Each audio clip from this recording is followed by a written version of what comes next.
Boa tarde, pessoal.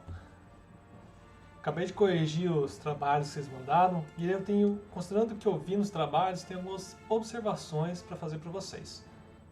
Daí vocês vão ter a oportunidade de revisar o que vocês fizeram e submeter. Ainda tem aquela pequena penalidade de nota, né, caso vai caracterizar um atraso, mas ainda assim eu acho que é vantajoso, porque em geral, né, foram vários erros que foram encontrados.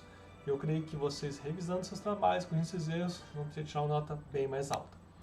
Então, vamos falar um pouquinho aqui sobre a questão do projeto experimental, né? Então, nossa tarefa era verificar, dados dos artigos selecionados, qual que era o planejamento do experimento. Mas, quando eu falo planejamento de experimento, o que é necessário incluir? Às vezes é algo nebuloso. Lembra que eu falei para vocês que, dependendo do artigo que vocês pegassem, ia ter alguma característica a ser considerada. Então, é difícil ter um modelo que funciona perfeitamente para todo mundo. E com base nisso, então, observando que vocês escolheram de artigos, eu estou apresentando um feedback para vocês do que vocês poderiam considerar, que pontos vocês poderiam verificar e rever nos artigos que vocês, né, nos planejamentos de experimento que vocês escreveram. Tá? Então, algo que vale para tudo, tá? Qualquer artigo que você pega. Então, até uma época em computação, e ainda é hoje, a gente tem muitos trabalhos que descrevem uma técnica, um método, uma ferramenta. Ferramenta, lembrando, uma ferramenta é sempre a automatização de uma técnica ou de um método. Ou uma combinação de técnicas ou métodos. Mas, enfim, minimamente um estudo, né, é bem comum em computação até ter estudos que descrevem uma técnica, um método ou ferramenta. Mas não faz avaliação, isso descreve. Tá? O que a gente precisa incluir, né, quanto ao planejamento, experimento desse estudo? Primeiro, eu tenho de crer, né, que as coisas necessárias, por que existe aquela método, por que existe aquela técnica, por que eu precisei criar aquela ferramenta, eu tenho que entender o porquê daquilo. Então a primeira coisa que eu destaco aqui, o que fundamenta a criação da técnica, do método ou da ferramenta. Então esse é um ponto importante a ser estabelecido. Um outro ponto é, satisfeito essa condição, que agora eu sei por que eu preciso, né, o que é razoável, que aquela técnica tem que ela terá de especial, que não existe hoje, eu tenho que saber, na verdade, como que essa técnica, método, ferramenta foram desenvolvidos. Em que sentido esse como?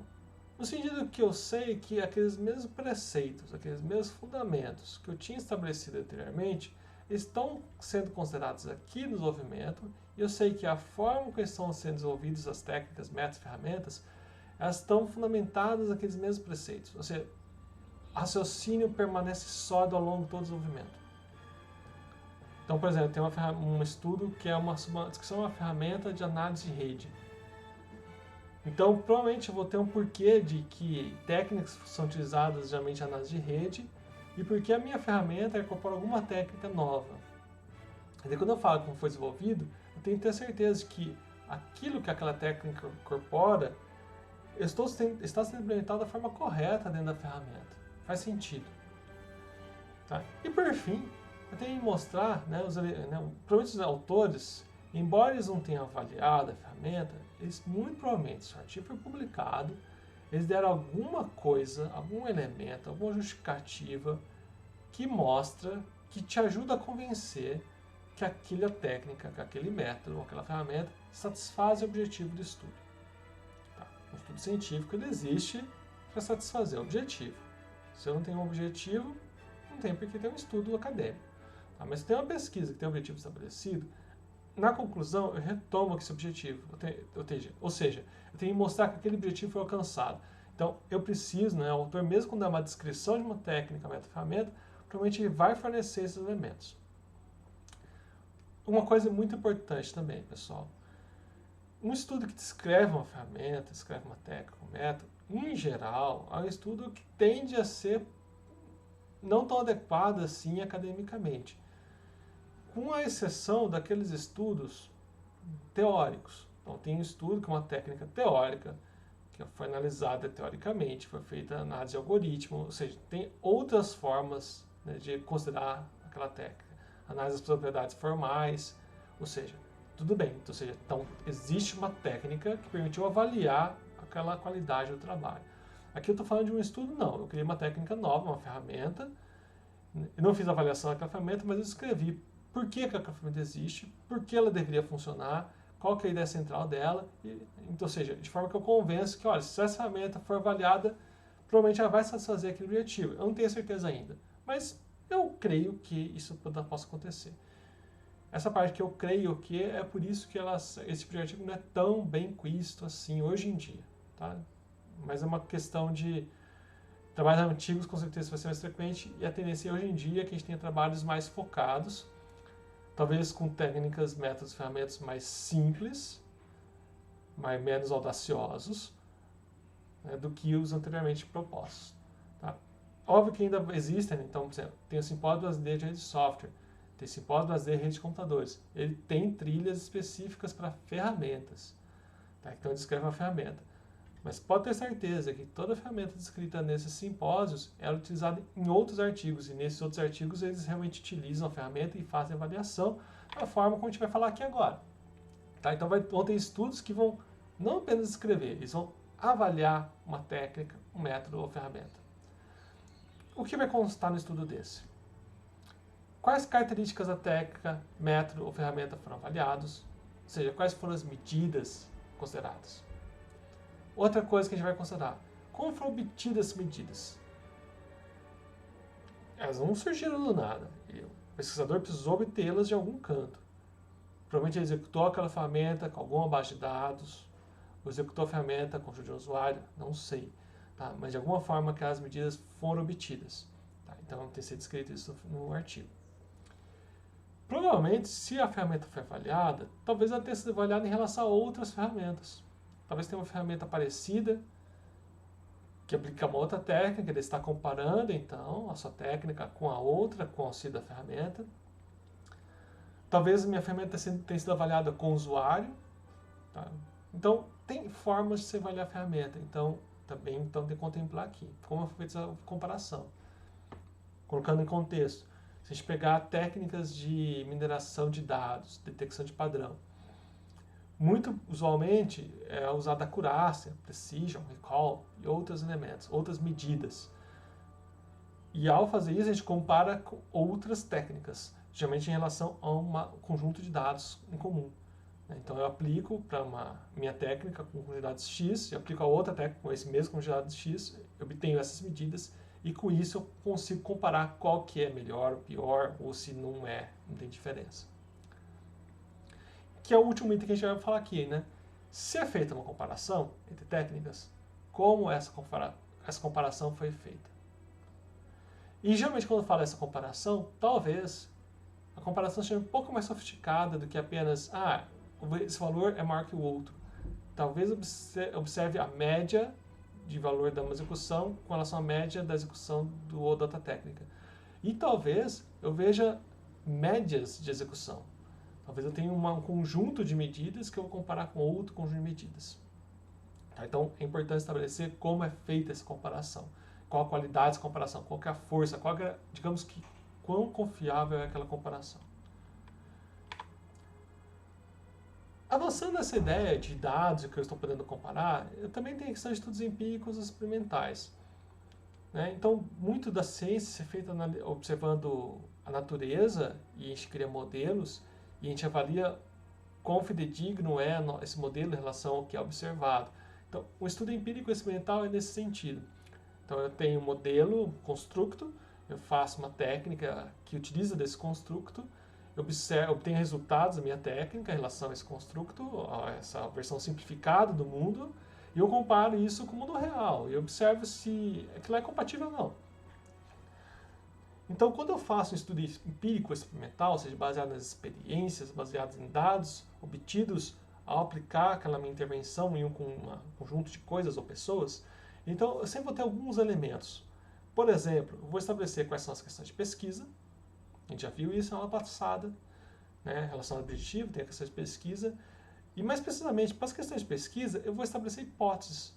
Então, geralmente eu vou ter uma hipótese nula, que eu vou tentar negar, e vou ter hipóteses alternativas.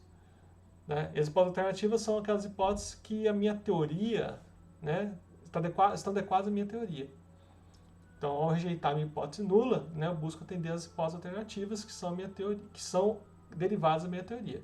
E é claro, se a hipótese nula não for rejeitada, ou seja, a hipótese nula for verdade, quer dizer que a minha teoria é correta. Tá? Então é importante então definir então, quais são as hipóteses do meu estudo, quais são as hipóteses nulas e quais são as hipóteses alternativas. Então, para cada questão, vou ter uma hipótese nula e posso ter uma ou mais hipóteses alternativas. Outra coisa, essas hipóteses elas são analisadas de acordo com os dados, que a gente viu lá na parte anterior, no estudo de pesquisa como um todo. Então, como obter esses dados? Isso é muito importante, a qualidade dos dados obtidos. Na área de engenharia de software particular, uma outra coisa que a gente vai ter, os estudos envolvem pessoas. Então, qual é a característica esperada, o perfil das pessoas que participam desse estudo? Como essas pessoas foram selecionadas? Aqui é uma questão de população e amostra. O perfil das pessoas vai definir a população. E que pessoa eu vou selecionar é a minha técnica de amostra. Aqui eu estou falando de pessoas, tá? Mas não são pessoas. Pode ser projetos de software livre. Tá? Então, mesmo datasets em outras áreas, talvez eu tenha de considerar um certo perfil de conjunto de dados, porque talvez eu possa inserir tendências indesejáveis ao não caracterizar corretamente esse perfil. E ainda, eu posso inserir mais tendências desejáveis ainda se eu selecionar itens dessa população de uma forma inadequada. Por exemplo, ao selecionar de forma aleatória a partir de uma população, eu evito N tipos de viés. Eu garanto que é uma qualidade. Óbvio que eu tenho que garantir que eu vou ter que selecionar uma quantidade boa de pessoas. Então tem uma fórmula, tem maneiras de calcular quantos itens eu tenho que selecionar se eu for selecionar de forma aleatória. Às vezes aleatório não é suficiente também. Por exemplo, se eu faço uma pesquisa eleitoral, por exemplo, talvez a medida aleatória não seja a melhor forma. Talvez eu tenha que fazer uma seleção estratificar, ou seja, ver por idades, por exemplo, ou por profissões. E daí sim, dos estratos eu posso selecionar de forma aleatória. Então, resumo da ópera. Tem várias formas que eu posso selecionar, amostrar, criar amostras a partir de uma determinada população. E é importante definir isso. Bom, eu selecionei que dados vão ser obtidos, eu selecionei de onde serão obtidos esses dados, né, as pessoas, ou projetos, ou qualquer outra coisa que está dentro da população, na verdade uma amostra dessa população. Tá? Eu vou ter então as medidas que eu vou utilizar para avaliar a questão de pesquisa. Então, daqueles dados, talvez eu tenha de processar aqueles dados para gerar uma medida útil para mim. E essas medidas são com elas que eu vou poder avaliar estatisticamente cada uma das minhas hipóteses. Tá? Que é o nosso próximo item. Quais técnicas vão ser utilizadas para avaliar aquelas minhas hipóteses de pesquisa? Essas técnicas talvez dependerão da população, da amostra, né? Então, se é paramétrica ou não. Então, as escolhas das técnicas que eu posso utilizar para analisar minhas hipóteses, né, que eu posso utilizar para tratar minhas hipóteses, considerando os dados, né, as medidas obtidas, elas diferem de acordo com as outras características do meu estudo, população, amostragem e afins. Tá? Então, isso é um resumo bem rápido. Tá? Então, o fato é que se a gente for falar sobre estudo empírico experimental, tem livros específicos quanto a isso. Mas isso aqui é o básico, isso aqui é importante contemplar. E, finalmente, eu observei que alguns estudos que vocês encontraram são revisões de mapeamentos sistemáticos. São estudos super legais. O único, porém, é que são estudos que demandam uma certa carga, digamos, um certo amadurecimento para leitura e estudo e uso. Então, não são estudos, digamos, triviais de serem utilizados e muito menos de serem criados. Então, toda revisão de mapeamento sistemático, ele tem N elementos a serem satisfeitos e não é opção de deixar um elemento de fora. Tá? Eles têm que ser contemplados. Por exemplo, a questão de pesquisa tem que ser descrita e caracterizada. Tá? Mapeamento sistemático ou revisão sistemática, eles são um tipo de estudo empírico. É que o primeiro é o estudo empírico primário, quando eu pego direto, aplico a minha técnica na população que tem os dados, e a revisão sistemática é um estudo secundário, ou seja, eu, a partir de estudos primários, de outros experimentos, eu vou sintetizar os resultados dele para tentar obter uma conclusão mais forte. Tá? Esse é o nosso objetivo aqui. Então, da mesma forma que lá tem a questão de pesquisa e hipótese, aqui também tem a questão de pesquisa e também posso ter hipótese. O que mais a gente vai ter? Como foi o método de recuperação de estudos? Geralmente a gente vai busca em bibliotecas digitais, mas isso não é restrito a isso. A gente pode fazer por análise de citação, que é o que a gente chama de snowballing, né? Forward snowballing, backward snowballing. Se for biblioteca digital, eu tenho que verificar como foi construída a expressão de busca. Essa construção da expressão de busca depende daquela caracterização da questão de pesquisa, que ao caracterizar a questão de pesquisa eu vou definir população, a intervenção, controle, resultados esperados. Tá? Então, como foi construída a expressão de busca? Quais foram os critérios para a seleção de fonte? Ou seja, eu vou ter que fazer busca em bibliotecas digitais, mas que biblioteca digital é adequada? Talvez aquela que tenha os determinados veículos de publicação relevantes daquela área que eu estou almejando, né, que se trata a minha pesquisa. E, finalmente, quais foram as fontes selecionadas, efetivamente? Isso, se eu for busca por termo. Se eu for por busca por análise de citação, eu tenho que verificar qual vai ser essa técnica de análise de citação. Vai ser para frente, ou seja, a partir de um artigo, vou ver quem cita ele. Vai ser para trás, ou seja, dado um artigo, que artigos esse meu artigo cita. Qual vai ser o conjunto inicial de estudos para análise? Como que eu garanto, escolho um conjunto de artigos que, olha, a análise por citação vai ser justa, considerando esse conjunto de artigos iniciais? É justo eu começar com um artigo meu, análise de citação? Ou seria interessante escolher alguns artigos aleatórios? Tá? Então, geralmente, quando eu falo da busca, muitas vezes a gente faz uma combinação da busca por termos em bibliotecas digitais com o snowballing, ou seja, de forma a complementar. Não para aqui. Aqui a gente está falando da busca de artigos. Agora, eu tenho que fazer a seleção dos artigos. Ou seja, quais são os critérios para selecionar os artigos? Artigos completos, a questão do idioma. Muitas vezes tem alguns tipos de trabalhos, pegar em teste em TDD. Tá? Então, às vezes tem trabalho de TDD aplicado em ensino, mas eu quero fazer TDD aplicado para a indústria. Então, talvez um critério para seleção é isso. Ó, é TDD aplicado para a indústria. Se for ensino, eu não quero. Porque às vezes quando eu faço a seleção por termos ou por análise, às vezes acontece, a busca automaticamente retorna muita coisa que não é desejada. Eu não consigo restringir pela busca. Então, ao aplicar os critérios de seleção, eu consigo fazer essa restrição. Lembrando, os critérios de seleção são aplicados manualmente, dá trabalho. Bom, também tem estabelecimento de critérios de qualidade de estudo. Dentro dos estudos primários, eu tenho surveys, levantamentos, né? Tem estudo de caso, tem quase experimento, tem um experimento, e todos os estudos têm uma certa força. Esses critérios de qualidade são justamente nesse sentido, estabelecer essa força, que talvez tenha estudos que eu tenho, digamos, que desmerecer ele, retirá-lo, porque ele tem uma força muito fraca, o resultado dele não é convincente. Tá? Bom, feito isso, critério de qualidade, se eu executar tudo isso, eu vou ter, na verdade, como eu vou executar tudo isso? Né? Então tem um conjunto de procedimentos para preparação e seleção de estudos. Como vou selecionar trabalhos? Uma pessoa vai ler o artigo, duas pessoas, como vai ser a discussão para elas entrarem em consenso? Feito tudo isso, eu vou ter os estudos selecionados. Agora eu tenho que verificar que dados vão ser extraídos desse estudo. E, não menos importante, eu tenho agora que fazer como foi a síntese dos dados. Então, num mapeamento sistemático, a síntese é super simples. A síntese basta apenas em mapear, né, quais foram os estudos em relação àquelas características que estou mapeando e pronto. Mas uma revisão sistemática não necessariamente é mapeamento, ela pode ser muito mais. De fato, realmente eu posso fazer uma soma de resultados para chegar a uma conclusão mais forte. Então, é necessário, né, explicar qual é a forma de síntese. Geralmente, os trabalhos que a gente observa, que a gente tem são mapeamento sistemático. Tá? Embora fale em revisão sistemática, quase tudo que a gente encontrou, né, do que vocês passaram ou encontraram, são mapeamento sistemático. Realmente, em computação, é raro ainda nós temos revisões realmente sistemáticas, embora existam exemplos nesse sentido. Tá? Então, pessoal, essas são as principais considerações. Tá? Então, reveja com um dos slides, são disponíveis, me procure para tirar dúvidas e revejam as tarefas que vocês fizeram. Quem não fez, faça. Caso você queira mudar o artigo, né, então busque selecionar artigos que já foram trabalhados, facilita a minha análise, facilita a análise de vocês, porque vocês ficam mais fácil para discutir com o colega. Não tem nenhum problema discutir com os colegas essas questões de método e do artigo, tudo bem. Aqui a gente está aprendendo. Já, pessoal? Então, por enquanto é isso. Um abraço.